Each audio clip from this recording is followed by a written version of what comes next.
So I'm Bill Doherty, and we're here to talk about communicating across the political divide. And I'd like to start with a few of you, if you would just introduce yourself, say a sentence about what you do, and just another sentence about why you came to this session today. So an introduction to start. Yep. I'm Doug Jacobson. I'm from Seattle, and I'm here because we're started a chapter of Lutheran Peace Fellowship in the Kirkland area east of Seattle. And as we talk to people to advocate for social justice issues, we found the biggest concern people had was not facts about the issue, but not knowing how to carry on conversations, particularly with people that may disagree with them. Yeah. Great. Thank you. Somebody else? Yep.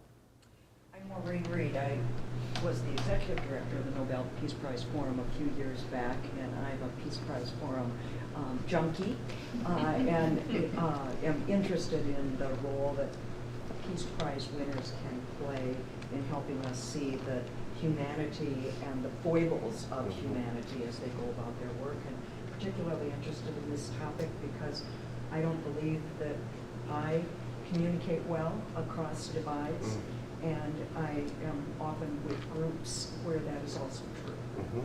Okay, thank you. So, somebody else? Yep. I'm Peter Strumman. I'm a recently retired pastor and also functioned for a number of years as a bishop, so I'm very interested in systems, deeply disturbed by what's happening in polarization, and was very heartened by what I heard yesterday, and am wanting to actively explore whether the church, which has many congregations that actually have the spectrum already there, and relationships, might be interested in doing these kinds of things to try to help build or contribute to the civil web. Civil web, I don't know if that's a word. But The civil web? Web. Web. Yeah. Connections. Right. Great. Okay. I think I saw your hand. Yeah. My name is Mari Strom, and I am from South Africa, although I live here. My work, though, has always been in Africa, across the continent, and I've worked in a great many situations with people across lines of deep difference, and I'm intrigued to see what this kind of work looks like here, and I'm looking to understand the sort of cultural nuances that make this work look and feel sometimes different in different cultural settings. Right. Okay. One more. Yeah. I'm Greg Giddens with Hennepin County Library. We are interested, or I'm interested personally, in building community capacity for these types of conversations. Did a short series of issue forums at St. Louis Park before the election, and identified really the kind of work that Bill and Better Angels are doing with both the skills and the red-blue depolarization work as really sort of important foundational work to make those issue forums work better. Those were the two sort of places I think I overestimated where our community was in terms of capacity. So just excited to not have to reinvent the wheel and take advantage of some good work that's being done out there and try to advance that. And so you said that very smoothly, overestimated the capacity, so it was difficult. No, it was very, very easy to get groups of 12 to 15 retirement age white liberal women in St. Louis to come together and agree that the right is motivated by greed. And it made it very easy to come up with solutions that will not work outside of that group of 12 to 15 women. Okay. So there's some foundational things that need to be done first. And like I said, I think that what I saw yesterday and hopefully what I'll see today are potential pieces to that. Yeah, okay, great. One more person eager to get in? Yeah.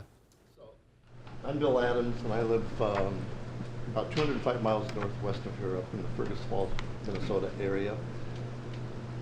And I'm interested in this because I think I am contributing to the divide.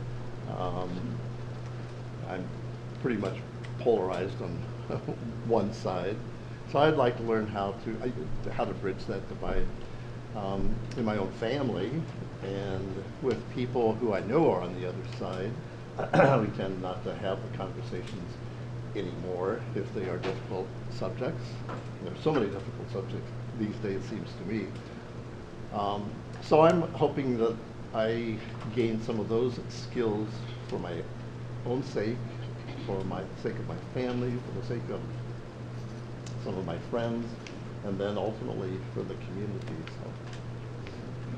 So. Okay, I saw one more hand up, and yeah.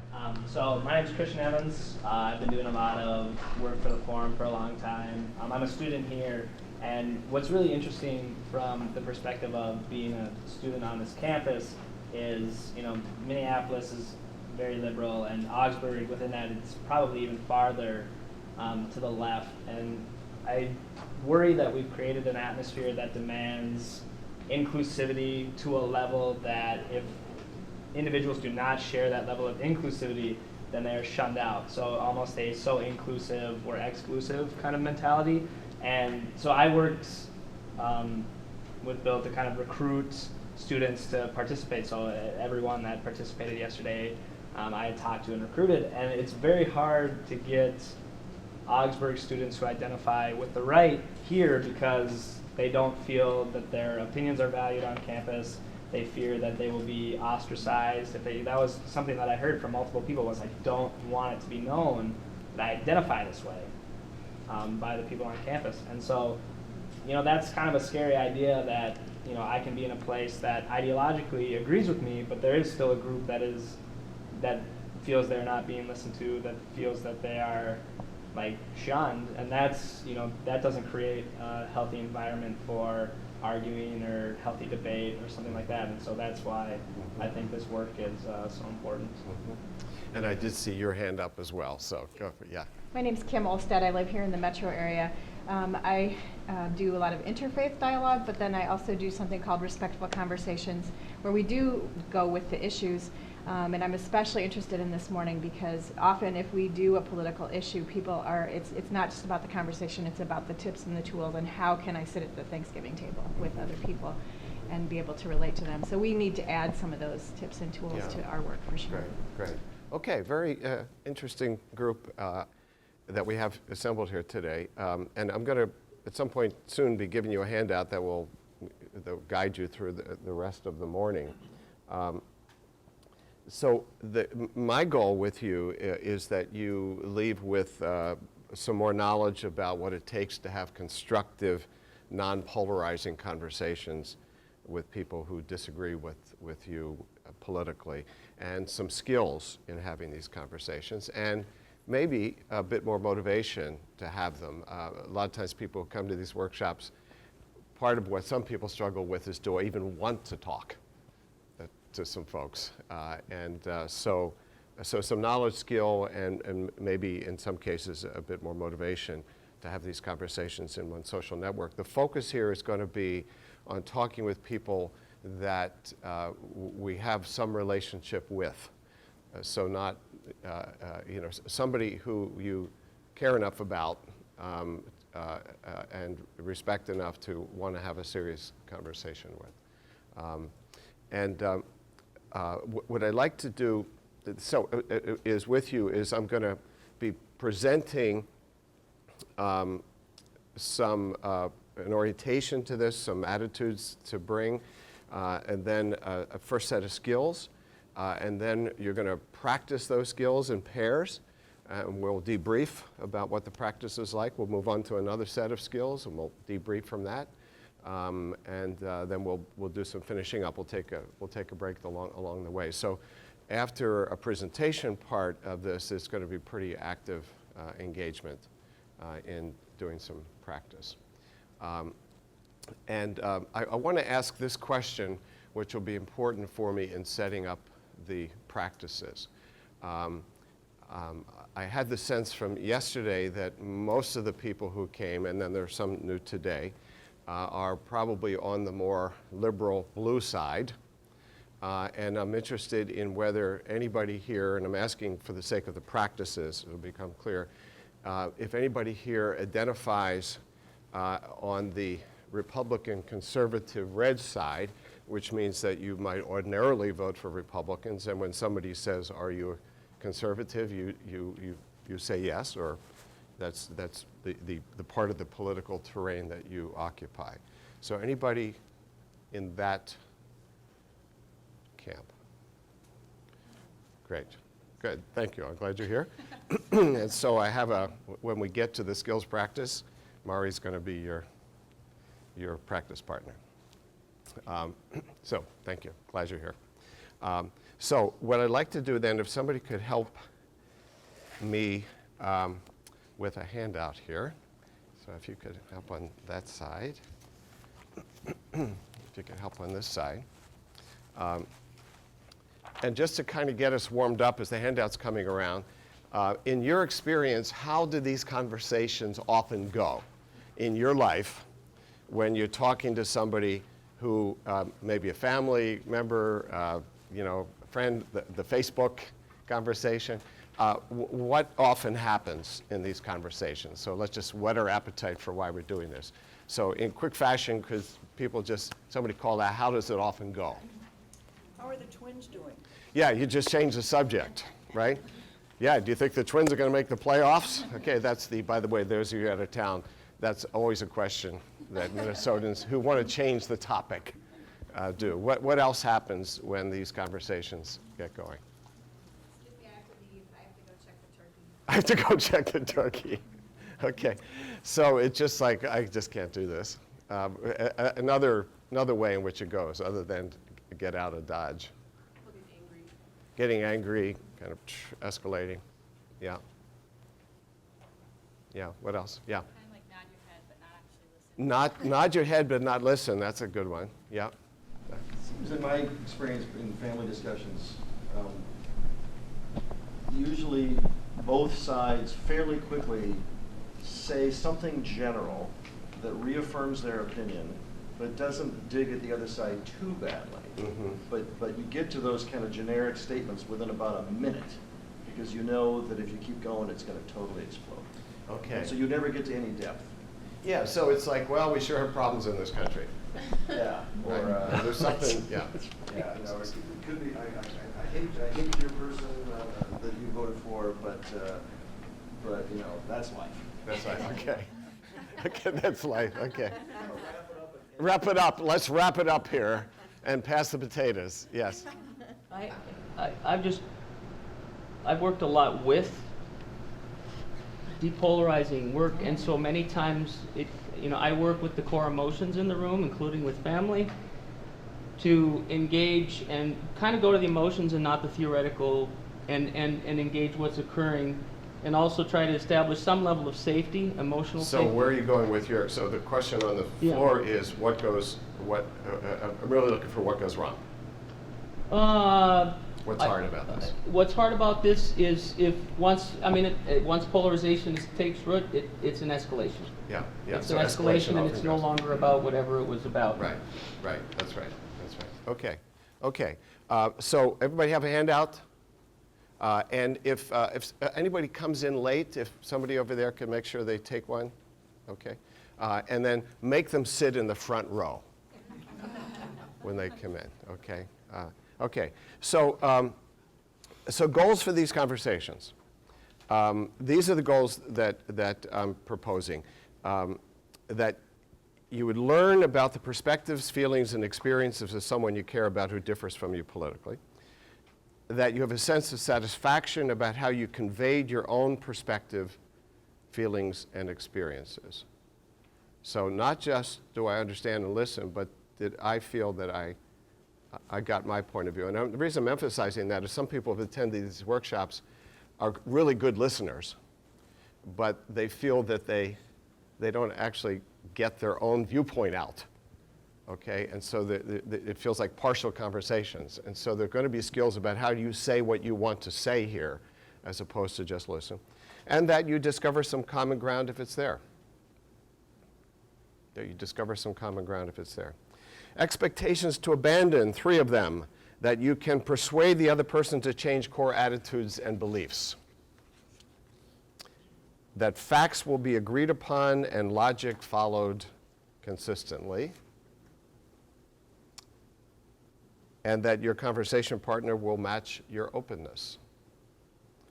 If you identify getting better at these conversations as something you want in your life, and you consciously are working on it, it's a trap to expect that this other poor person who has not identified that as a life goal is going to reciprocate in kind. I'm speaking iMessages now, and you're not, that kind of thing. So it's really important to, I think, to give up on certain kinds of expectations for having some elevated conversation coming back at you. Three core principles.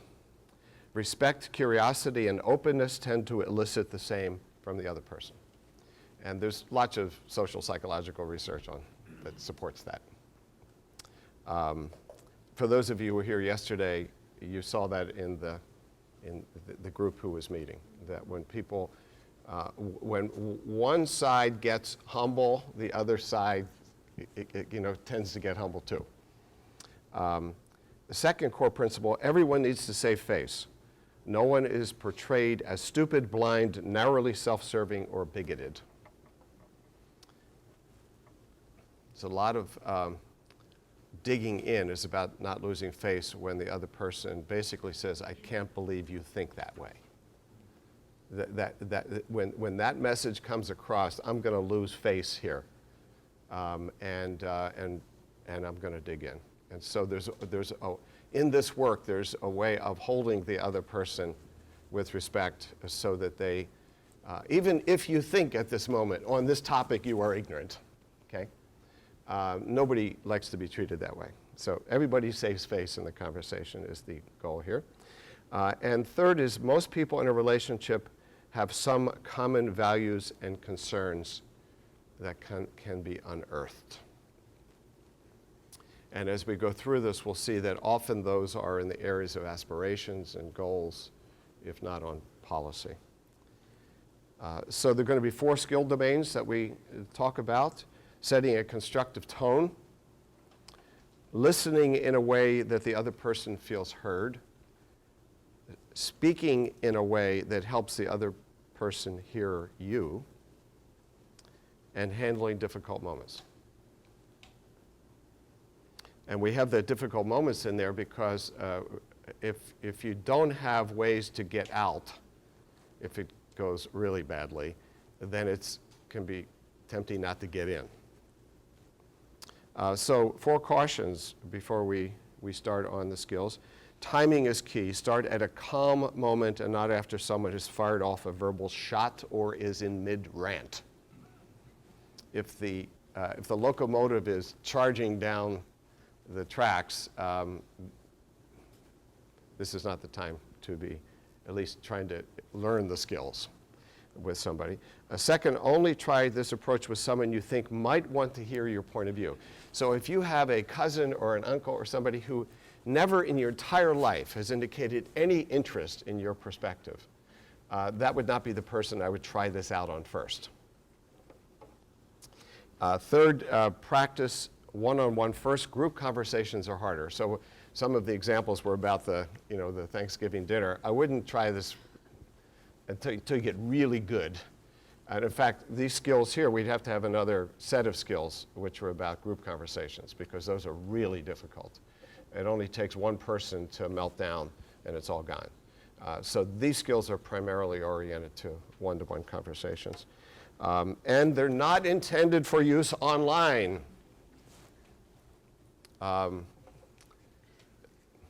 Do I even need to say more about that? This is, I made a vow. I'm a late adopter for most technologies in life, but I was an early adopter of email because it helped me communicate with colleagues across the country. And I saw what happened when people get into conflict on email or express dissatisfaction with each other on email. So with my colleagues there, I've kept this vow.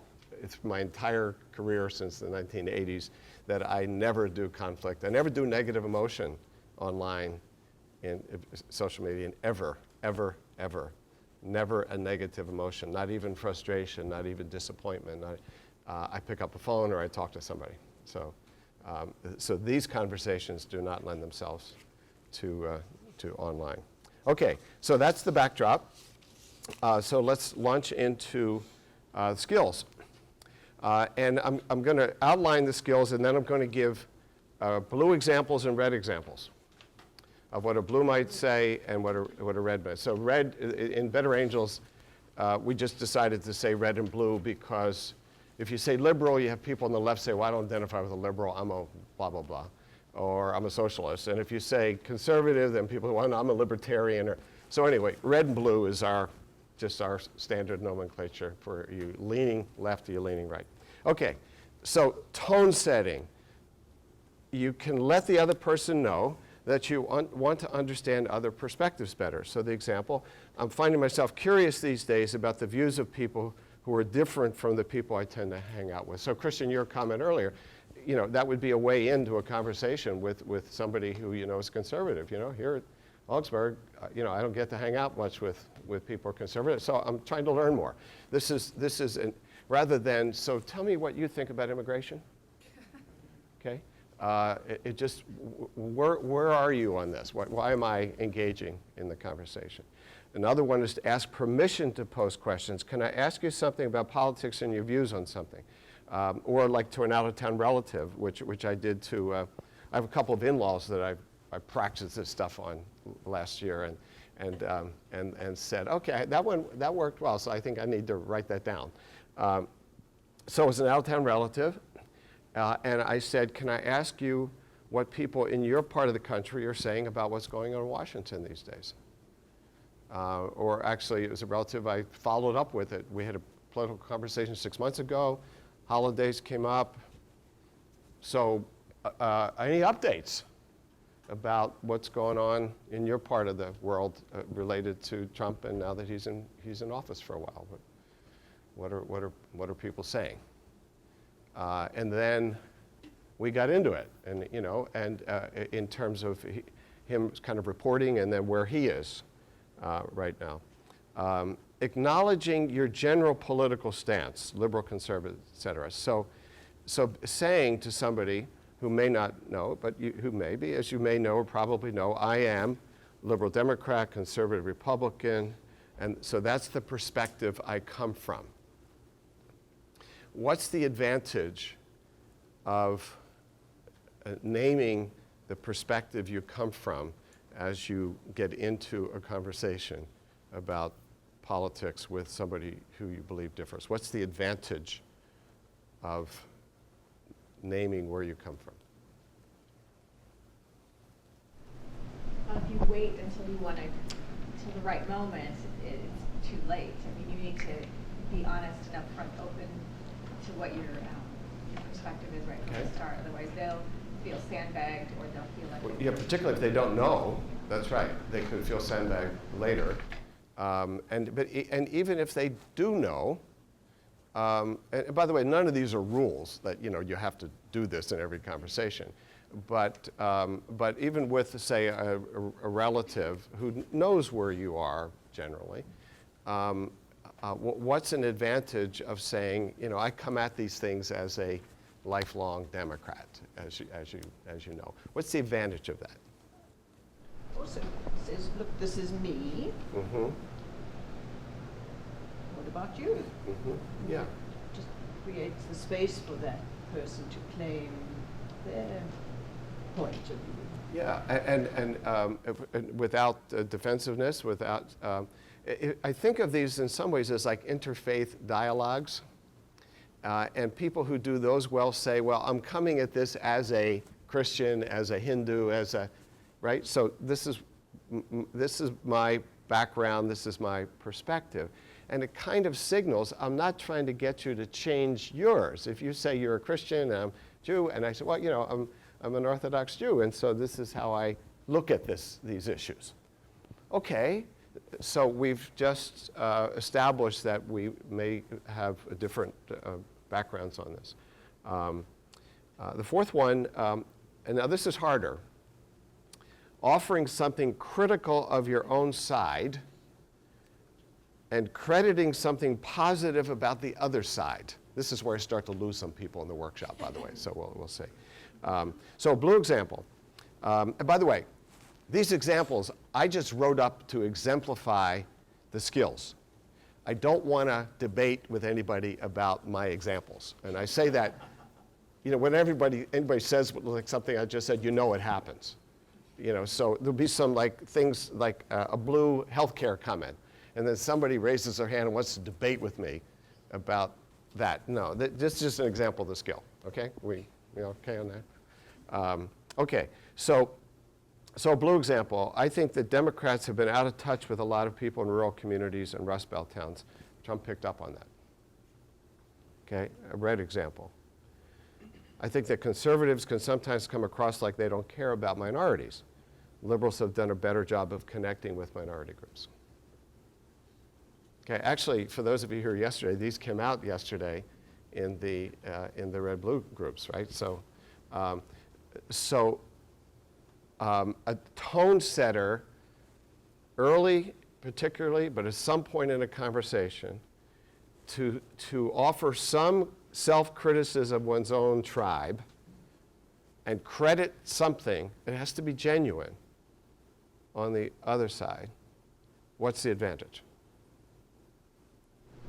Allows credibility and an opportunity for the person to trust you because they think that you're going to not just be one-sided, you're open to the fact that you have differing opinions. Yes, yes. It suggests openness, that I'm not just dug in, and that I'm also conveying that I don't think anybody who disagrees with me must be completely off base. It's really very powerful. It has to be completely genuine, or you're sunk. And what it does is, particularly if you are feeling polarized, like Bill, you talked about feeling that way yourself, it kind of pushes you out of that. It pushes you out of a strictly tribal defensiveness state to offer some self-criticism and to find something in the other side. So those are examples of tone-setting skills. Okay, so we're going to do listening skills, and then we're going to engage in some practice. These are standard communication skills. Okay, so I didn't make these up. These are communication 101. What these are, though, is applied to political conversations. So a key first one is paraphrasing what the other says to make sure that you understand and that the other person feels heard. So a blue example. So you're saying that you don't trust the federal government on health care, that they'll mess it up. Or you wish Trump wouldn't tweet so much, but he's there to shake things up in Washington. A red example. So for you, Trump is a big threat to the country. Or you're saying that Obamacare needs fixing, but shouldn't be thrown out. So somebody has just said those things to you, and you are paraphrasing back. And it's important to not go farther than the other person said by suggesting implications of their view. This is where people get into trouble. So, so for you, Trump is a big threat to the country, and so like he's not your president. No, I didn't say he's not the president. He's elected. It just elicits defensiveness. And in a workshop, in a fishbowl, I made a mistake by going past a paraphrase with a guy who was on a kind of rant about the Constitution and how nothing other than national defense and interstate commerce should the federal government be doing. He said federal government should not be involved in these social programs, and so because it's not in the Constitution. And so I asked calmly, but mistakenly, said, and what are the implications of Social Security? Should the federal government, from your perspective, not be involved in Social Security? And he ripped me. I didn't have a relationship with him for one thing, but I went that next step and suggested an implication. And he said, I'm not taking grandparents, not throwing them out on the street. And I said, I got you on that, so I hear you. And could you explain where you are on that? And he, then he did. But that was my own example of a paraphrase that went to an implication and elicited a strong defensive response. Now, the advantage for me is when I realize I got a blowback from my mistake, it's easier for me to just, okay, that one's on me, and just to stay calm on it. And you have to be prepared to be corrected about what the other person really meant. What you're looking for is eventually they say, yes, that's what I'm saying. That's what I'm saying, okay? So paraphrasing, staying as close as you can to what the meaning is that their meaning on this, not the meaning you're ascribing to them, is what does it do? I think we probably already know this, but what does it do for you or for the other person you're in a conversation with when they accurately summarize back to you what you're saying? What does it do? You know you're disagreeing with them. You know they don't agree with your opinion. What does it do? You feel heard. And then what does it do for you when you feel heard? You relax more. If you had a blood pressure meter on, your blood pressure goes down. There's less cortisol floating in your bloodstream. It's feeling heard when there is difference is a powerful thing. And what does it do for you when you are being the paraphraser, when you're summarizing back? What does it do for you in the conversation?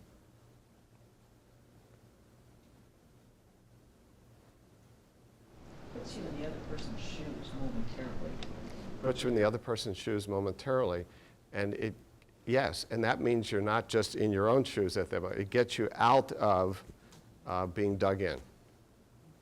It propels you out of a strictly defensive stance. You can't do it. You can't paraphrase accurately and with a calm tone of voice unless you're out of an argumentative stance at that point. You can't occupy both spaces. You can't do but at the same time as paraphrase back. So it's a universally powerful tool. Second is asking real questions of understanding versus loaded questions. This is hard to do. And I'll tell you a story about this before I give the examples. After the Better Angels group did our first Ohio workshop on like December 9th and 10th, it was a weekend with 10 Hillary voters and 10 Trump voters, and it went well. I did a National Public Radio interview show with Kerry Miller. NPR did 100 days after the election, 4 nights a week. They did an hour-long show, call-in show, they called Indivisible, with a national call-in show. And they had 2 conservative hosts and 2 liberal hosts. And so Kerry Miller was, from Minnesota Public Radio, was one of the liberal hosts. And so she had me on to talk about this workshop in Ohio. And she had 2 women from Ohio, a red and a blue, who had been in the workshop. And they were in a studio in Columbus. And so I had mentioned this thing about asking questions of understanding, which we have people do in the day-long version of our workshop in the afternoon. They compose questions of understanding to ask each other. So Kerry said to the audience, this is the national audience, so, okay, here's your challenge, folks. Call in a question that you have of the other side and make it a real question of understanding, like a curiosity, I really want to understand this better, and not a gotcha question. 5 callers in a row asked gotcha questions. And my summary after the 3rd or 4th one was basically the question, and they were all from blues, okay? And they were some version of, so your candidate, your person is a despicable human being. I'm curious about how you came to support him. Just really like to know more. Okay? So you set it up so that nobody in the right mind could, could do this. And now I'm curious, it was some version of all that. And then the sixth caller asked a question of understanding. And what she said, I don't know if she's from Minnesota, but she did the Minnesota one down first. She said, now, I don't know, this is hard, I'm not sure I got it, okay? But my question is for the woman in Ohio who is an enthusiastic Trump supporter. My question is, as a woman, when you saw the Hollywood Access bus video and heard what he said, and knowing he said some things like that before, as a woman, how do you feel about that, and what allows you to support him as president? It was a hard question, and a good question, okay?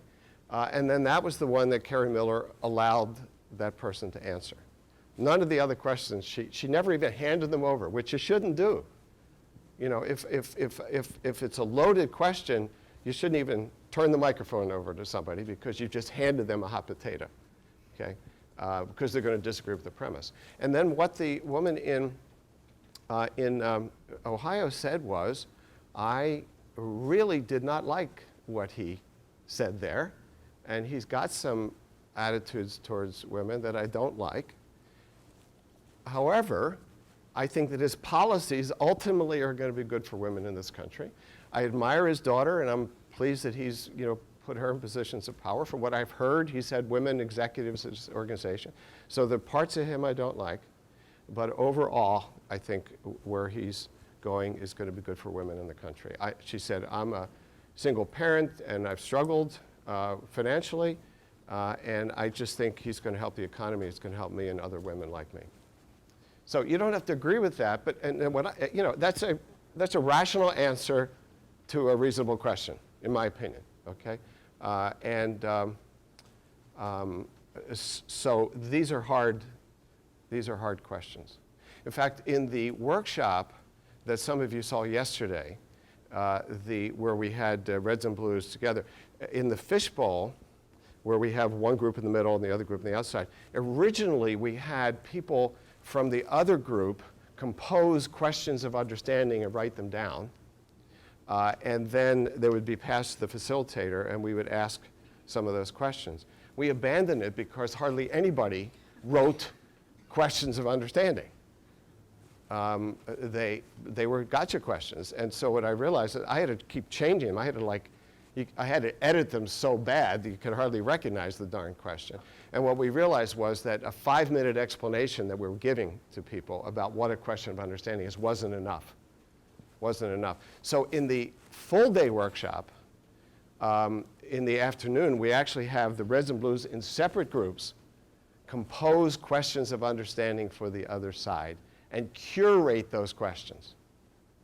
Like, write them down and people edit them and figure out how can I ask this question, how can we ask this question in such a way as to learn something from it and not put people on the spot. So they write them down and then they deliver them to each other in small groups with a facilitator helping them follow up. So I'm saying all that to indicate this is harder than it seems. To ask a question that is really about curiosity and understanding and isn't a way to make my point in other terms. Okay, so here's some examples. Blue. So I'm curious, this is the paraphrase of one I just did. I'm curious about what you make of Trump's words about women, like what he said on the Hollywood Access bus video, versus why did you vote for a sexual predator? Red example. Do you see Black Lives Matter helping or hurting things in our cities? Versus, do you see attacking the police as a solution?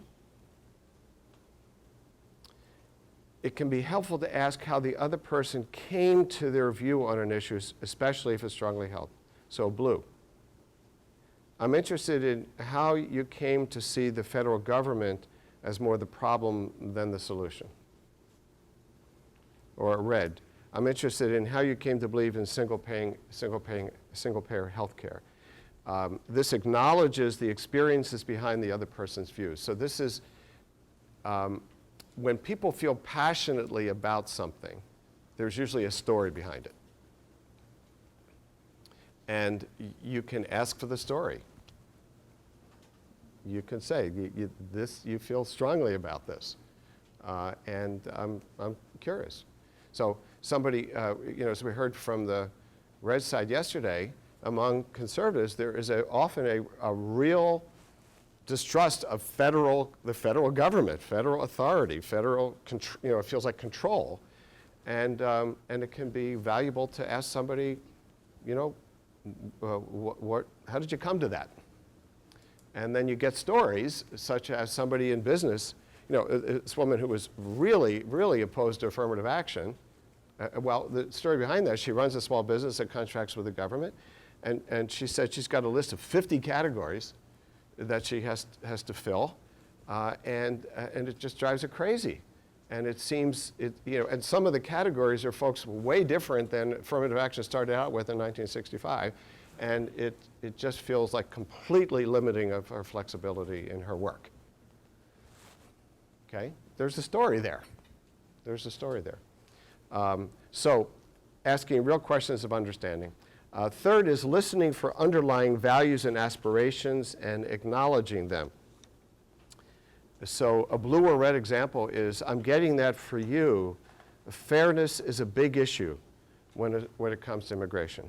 And so for reds, it might be fairness to those who have waited for years. So for you, it feels unfair to have a pathway to citizenship now for people who came without documentation, overstayed their visa or whatever, when there are people waiting all those years to come in legally. So for you, that just seems really unfair. For a blue, it might be, seems very unfair to the dreamers that came here as children, not their responsibility at all, and now they're going to be thrown out. So in other words, listening for and identifying an underlying value behind what they're saying and putting words on it. That's a form of feeling heard. So paraphrasing is the content of what somebody says in the position. This one's a little deeper because it's listening for a value or hope that seems to underlie a strong view. And fairness is, that's an example. Or concern, a deep concern for people who are on the margins might be something that is fed back to somebody. Okay, so what I want to do now is to move to our first practice. And what you can do is look at the last pages of 5 and 6. And so everybody except, is it Kelsey, is that your name? Yeah. Yes. And Mari. So for those of you who came in a little later, I asked, I said my assumption was that it was an accurate assumption that most people here identify more with the liberal side of the political spectrum. And I asked, is there anybody who sees himself as conservative, generally votes Republican, and then on the red side? And so we had somebody, and we're gonna. It's important for the practice. So anybody who came in late identify as conservative, Republican. Okay. So you two can be. Why don't you move over here? You two can be looking at page 6 while I talk with the rest of the group at page about 5. The setup is going to be the same, but some of the content is going to be a little different. Okay. So, and it'll be really important now. This is a little complicated, so I'm going to need everybody's. This is going to sound like a first grade teacher here. Everybody's listening up skills now about this. Okay. You're going to practice the skills in pairs, and I'd like you to imagine your in-laws or cousins. Okay. So your family members, extended family members. In your pair, you're going to be using your skills and you're going to be practicing with somebody of your own color. So this is going to be, there are going to be 2 blues practicing and 2 reds practicing, okay? So you're going to be, and you're going to be alternating playing the role of the other color. So I'm going to frame this just so it's not terribly confusing. I'm going to frame this since most people here are going to be blues, and I'm inviting you to make the transposition. So a blue, 2 blues, one of you is going to play a red in the first round, and then you're going to switch so that everybody gets to practice the skill, and the other person is their partner in it to allow them to practice the skill. And the reason we do this, by the way, is that we don't want, because people just come in off the streets, we don't want to have a real red and a real blue practice with each other, and they never met each other, and I don't know how inflammatory somebody might be. Okay, so you're trying to practice your skill, and then this other person might go, "No, you didn't get that right," you know. So there's safety, and Mari's an old friend of mine, so I know she'd be ultimately safe. So I'm now giving you, because some of you are interested in this professionally, I'm giving you an explanation for why we do this, okay? That it's hard enough to practice something without fearing that, like, I might offend you if I say something, my view about healthcare, then you make completely different, and that may really upset you. So we're creating the safety of practicing with somebody who has similar beliefs. So that's where we're going. So when you are playing the role of the other side, so if you're blue playing a red, your job is to give your partner a chance to practice the skills. Play the role straight, not for laughs, and not for over the top. So don't play your worst conservative you ever heard kind of thing, or liberal. But don't be so milquetoast that you, "Oh, yeah, I see that. Yeah, I changed my mind on that." So you're in a role. We're going to give you some talking points. And so play it straight, and don't over-talk so that the other person doesn't even get a chance to get in. So when you are playing a role, you're there to help the other person practice their skills. Now, so here's how we're going to start. We're going to start with everybody, when I say go, you 2 are already paired up. Everybody else find one other person. Now, somebody is going to be leaving early, so you'll have to not do that. And I'm hoping we have more or less pairs here, okay? We could have an odd number. And I'm going to be using this whistle, this obnoxious whistle during the time, because what I've learned is that if I don't, me telling you, "Everyone be quiet," is more obnoxious than blowing a whistle. My thing here is, I don't know if you could help me with that. After I'll get them started. When I say go, I'd like you to pair up with somebody, introduce yourself, and then I'm going to blow the whistle, because then I'm going to have you go from there. Okay, so this is the find somebody to role play with. Go. Now I'd like you to choose whether you want to talk about, in your pair, immigration or healthcare. Okay? And you're going to stick with immigration or healthcare through the morning. Okay? Doesn't matter to me what you do. So just quickly turn to each other and decide which of those 2 topics you want to talk about, immigration or healthcare.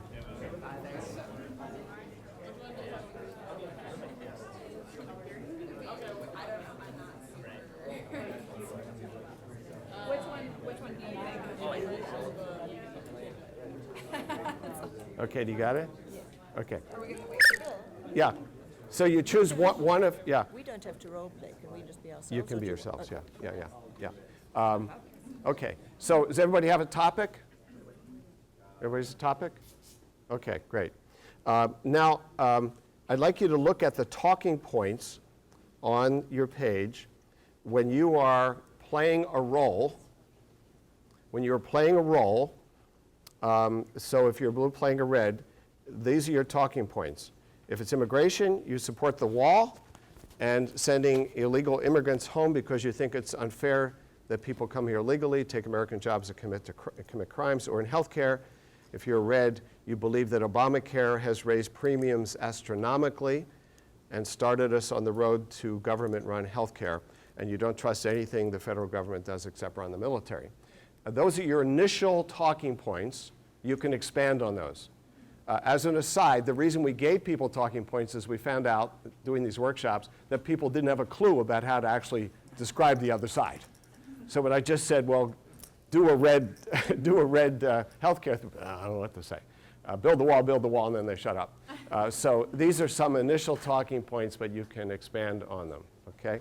And you're looking to be, have a strong conviction and also to be reasonable on this stuff, okay?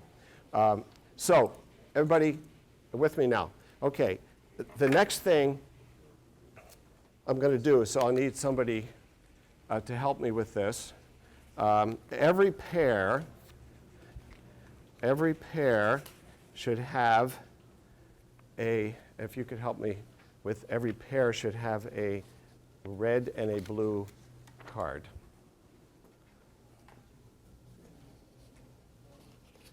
So every pair has a red and blue, every pair. This will help you know who you are at a particular time. You guys kind of know who you are. Because so, and then at some point you're going to switch, okay? So if you're not sure who you are, look at your color, okay?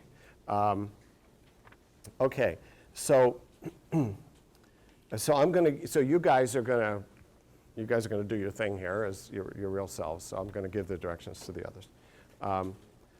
So for this round, the red shares their view on immigration and healthcare, and the blue seeks to understand. Okay, so now I want you to decide who's going to go first. So you have a, yeah. So whoever is holding the blue, with you guys ignoring me, who's ever holding the blue is going to be practicing the listening skills this first round of 3 minutes, and the red is going to be articulating a conservative position, okay? And then at the end of it, you're going to shift. The blue's job is to seek to understand using the paraphrasing, asking questions of understanding, listening for underlying values, and articulating those, okay? Paraphrase, questions of understanding. If there's a value or something that comes out, don't press yourself on that, but if there's something that you get as an aspiration that you could name, that's fine as well. You may not, for these 3 minutes, you may not express a single opinion. You may not contradict. You are trying to listen and understand. And be aware of if the feeling comes up that you want to say, well, that's not true, or let me tell you where I am, just sort of pay attention to the feeling and let it go, okay? Because your job is just to listen, paraphrase, questions of understanding, listen for underlying values. And again, if you're playing the role now, if you're the red, your job is to articulate those points. Do not go on with a speech for two minutes because it doesn't give the other person. So it's like you're playing basketball and we're tossing the ball back and forth. So give them a chance to get in and to practice their skills. And here is the opening. I'm going to give the blue, the one who's starting, and you guys should decide who's going to start. Okay. I'm going to give you your opening line, and that is, I'm interested in your views about immigration and healthcare. That's your opener. That's the tone setter, okay? I'm interested in your views about. So does everybody understand? What questions do you have about what we're going to do? So you've chosen healthcare, your line is, I'm interested in your views about healthcare? That's right. Oh, Right, so I'll do a that's little it. demonstration. So So, Bill, I'm interested in your views about healthcare. So why don't you just be yourself now? So where do you think we ought to be going in healthcare? I'm just doing a little demo with you. Well, and I'm a red now? No, just be yourself. Oh, well, I'm interested in, I think that we need to provide health care to everybody in the country in some form. Yeah, so for you, healthcare for all is like a key thing. We got to get there. Exactly. Yes. And what are your thoughts about how we ought to get there? Well, I don't know exactly how we get there, but I think that we need to figure out how we get there, because we need to make sure that that everybody has access to affordable care, and that includes you and me and everybody, because we're spending so much money on health care these days that we have to figure out ways that we can lower what we're spending and still make sure that each other are covered by it. So what I'm hearing is it's both the costs, you're concerned about the costs are going out of control, and everybody having access. I'm absolutely concerned about costs. I think one of the ways that we bring down costs. Okay, that's enough. Yeah, thank you. I'm interested, but so you just saw, I paraphrased, I asked a follow-up question.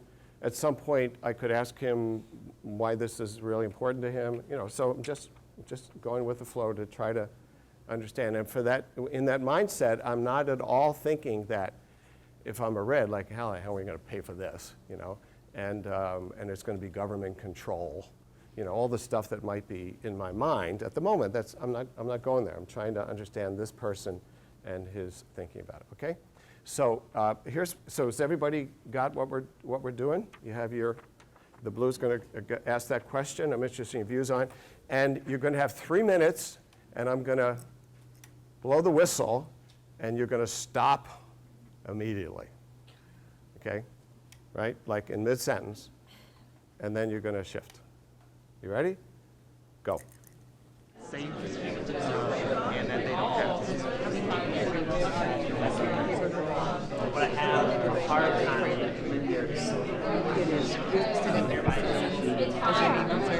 Hardworking citizens.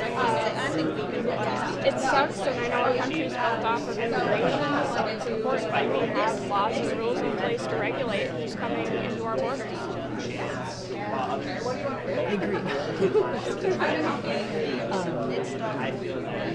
Do you have other ideas about, what ideas do you have? Okay, switch colors, and now you just got to get yourself into a different mindset now. If you're switching from blue to red, okay, so now you're in a different role, and then I'd like whoever has the blue one now to begin with the same question, the same statement. I'm interested in your views about. Okay, you ready? Go. Because of Obamacare, and my premiums have gone up, and I can't afford health care anymore.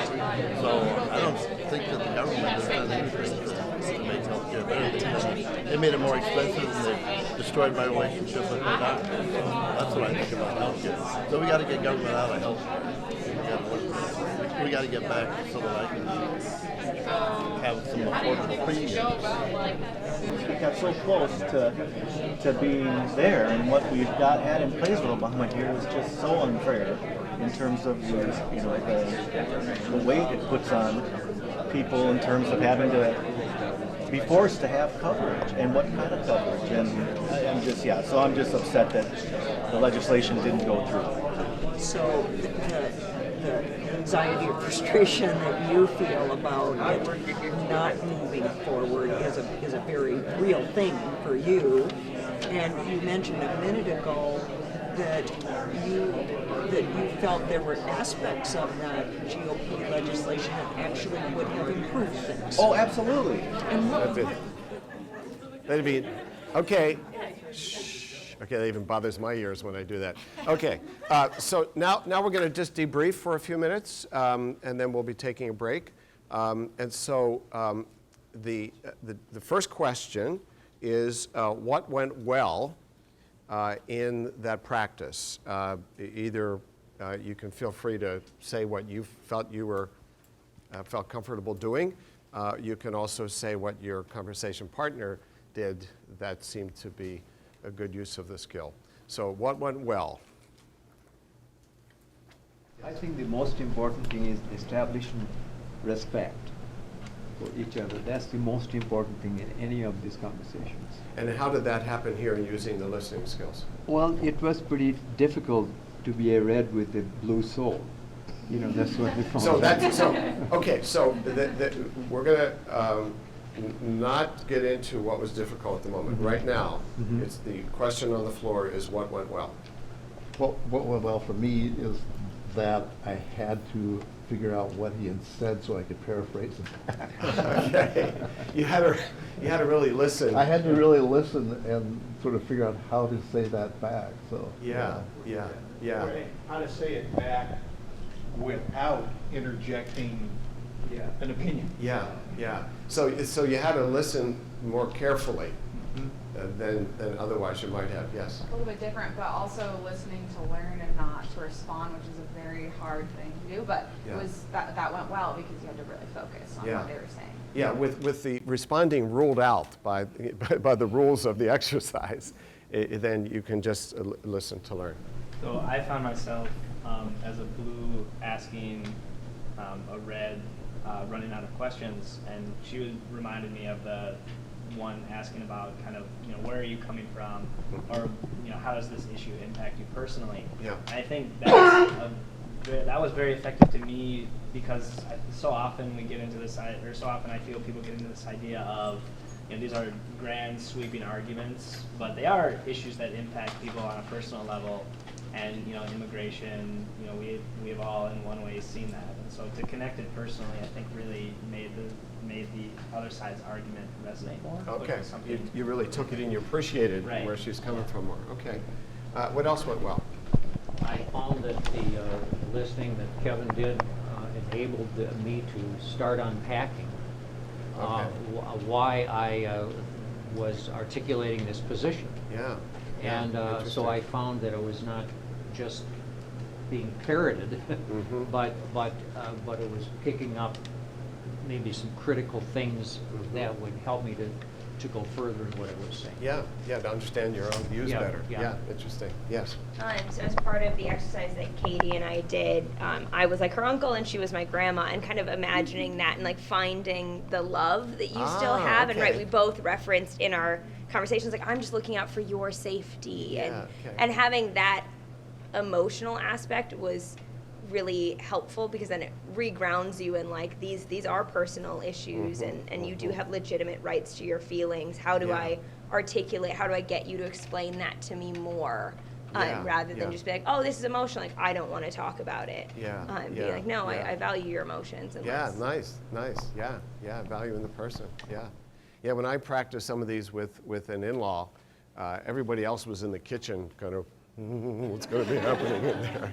And, but, you know, two in-laws, like, you know, I'm concerned about family's harmony in all cases, you know, so that's that emotional motivation in the conversation. Somebody else, what went well? Anything else? Yeah. A couple things. First off, it was surprising to me how quickly I was able to adopt a position that I don't feel simply by having it pass out of my mouth.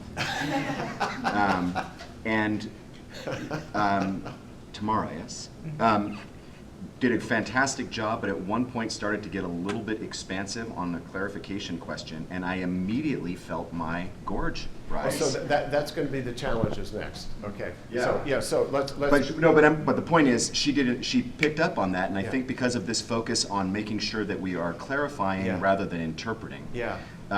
She immediately came back with, oh, "Are you not saying that?" And the sentiment went. The sentiment down. So I guess I was surprised first off that came up so quickly, again, for something I don't believe. But she did a great job. Don't even believe it's true. But just simply having something interpreted or taken out of my story being changed for almost her purposes, she did a great job of cutting it off. And that's going to happen. Yeah. In other words, sometimes we're not going to quite nail the bullseye. Right. And then that's fine. Just go back. Make a quick adjustment. Just make an adjustment. And then it's fine. In fact, it's even a net gain because you feel like this person really did listen. It's a big trust thing. Yeah, I'm not being manipulated here. Yeah. Anything else on the pluses? Yeah. Well, I'll just say, For Maureen, I mean, that the adaptability piece, she demonstrated it. Certainly, I mean, I thought we probably both were fairly adaptive, but I started off with the wrong color. I didn't make the switch, kind of different from you. Oh, okay. I forgot to make it, and so, but then I realized I caught myself a little bit, a minute into it, and came out of character just to say I was switching, and your ability to kind of stay locked into the, to the relationship and the attending skills. I mean, I imagine that's a significant talent, ability to have to kind of, because things are going to come that are unexpected, or you misjudge what they're saying and you have to, course correct in real time. That's right. That's right. So let's talk about what was challenging, and I'd like to just take off the table the challenge that comes from an artificial role play with positions you don't necessarily believe. Okay, so let's just assume that's always hard. So that aside, in terms of the practice of the skill, what was challenging? Yes. For me, it was, reading how to paraphrase. I was like, oh, that'll be super easy. And the minute I tried to even start paraphrasing, I noticed that I was putting my own opinions in there. Okay, and then there was one part where I was like, wow, that was really passive aggressive. I'm truly Minnesotan. So. You said that to yourself? I missed that. Just kind of like in my head, I was like, oh, that was really passive aggressive. Like, yeah, what you just did. Yeah. Okay. So it seemed easy in principle. In principle, right? Yeah. Like reading the song. But and what is the hardest? What was the hardest part of doing a good paraphrase? Do you think? I think it was just trying not to skew the other person's views. Yeah, to not try to influence. I guess that's just skew it because they're clearly wrong. Right. And so it's like you said. So if I took 2 + 2. What would you think might be the answer? And she says 5, and well, then I got to figure out how to get her to the correct answer, right? I mean, that's how that can feel, and that keeps you from really listening and paraphrasing. For me, it was processing what was being said in real time so that I could paraphrase it back in real time, because I tend to, in my own personal style, is to listen and process longer than would be appropriate, I think, in being able to paraphrase back. Yeah. Because it would seem like I was, sort of trying to piece it all together. So really had to work at that. Yeah, yeah. In real time, not because otherwise you're sitting there just looking sphinx-like. Yeah. Okay. What else was challenging? Yeah. To not give in to hopelessness, to like, oh my gosh, this conversation can never turn around. How can because the difference is so stark. Yeah. Yeah, like I want to get out of this. What good would this conversation even do? Because this person we're so dug in. different. Yeah. So what did you do with that challenge? Well, I decided I had to go with it still, to just keep going, keep asking. Yeah.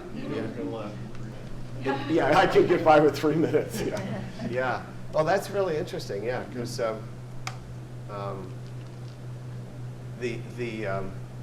for me, if I go below the policy differences to the person, that's what keeps me having my minimal goal is to understand this person better, and even if their position, there's no way I'm coming close to that position. What I try to keep the hope alive by saying there is something I can learn about them. And that's something that I at least try, because at the level of positions, it can just seem like we're in different universes, and then why bother? Yeah. Somebody else, what was challenging? Yes. I found the paraphrasing fairly easy, but the questions, every time I would think about asking a question, I would want to shape where that went. And so I just stayed away from them, but because I stayed away from them, I didn't get to deep dive, I think, into some of the things that I wanted to learn. Yeah, that's valuable, because you're otherwise you're stuck with paraphrasing, and the other person, they have to go deeper themselves, and they can feel like you're parroting. the difference between paraphrase and parroting, it's like if I just saying, so costs are a big issue for you. Yeah, they're a big issue, blah, blah, blah. So you really care about cost, don't you? You know, it can just sort of, okay, looking at the time here, right? And that's where the questions are really important, and they're a challenge. And so you stopped yourself from asking ones that would be set up. And So, I thought, well, just that I would in the future think about, well, tell me more about this, or Yeah. tell me more about that, and like to have some pat phrases, yeah, questions yeah. that would just ride me through those. Yeah, yeah, okay, I think that's valuable. Maybe I should add that to the training. Could you say more about, or like the one I was doing, so how would you see cost containment going along with universal access? I mean, that's the big challenge, right? So how would you, because you're concerned about both of those, what are your thoughts about how we could do those? Right, is the next kind of, so how would that work? Yeah, so that, I think that would be good to think about some kind of standard follow-up questions that are not loaded. So that's really helpful. That's really helpful. Yes? I know you mentioned at the beginning of like dropping assumptions, but it's like I still felt like unwanted thoughts of being like, I'm investing this time, these questions, like I expect the same, like I would be let down if you didn't. Yeah. Like again, not consciously, it's only like after reflecting, but it's still difficult to do. Yeah, so like I'm working at this conversation, Yes. buddy. Yeah. And you're going just to. spouting off. Could I get a little paraphrase back here? You know, Yeah, could- yeah. Could I get some real questions? Right. So that's important to identify that you may be working harder. You may be working harder. Yeah. Anything else? Though? These are great. Yeah. I found the paraphrasing difficult in that I paraphrased back, and I went way beyond what Steve had said. I mean, it was like out of left field. And I had to say, you didn't say that. Let me retract this question, and let me instead, say this and that. So I don't know if I would have done that in real conversation, but it was, it was so contrary to what the instructions were that I felt like I had to recognize. Do you remember the example? I don't want to put you on the spot, but do either remember the example? What was your topic? Well, healthcare, and it had to do with the legislation. Okay. Pending, right? Pending or non-pending, I whatever. can't. But Yeah, that's more okay from a if you- legislative perspective, I think. It doesn't matter if you don't remember, but yeah. But you stopped and said, okay, let me.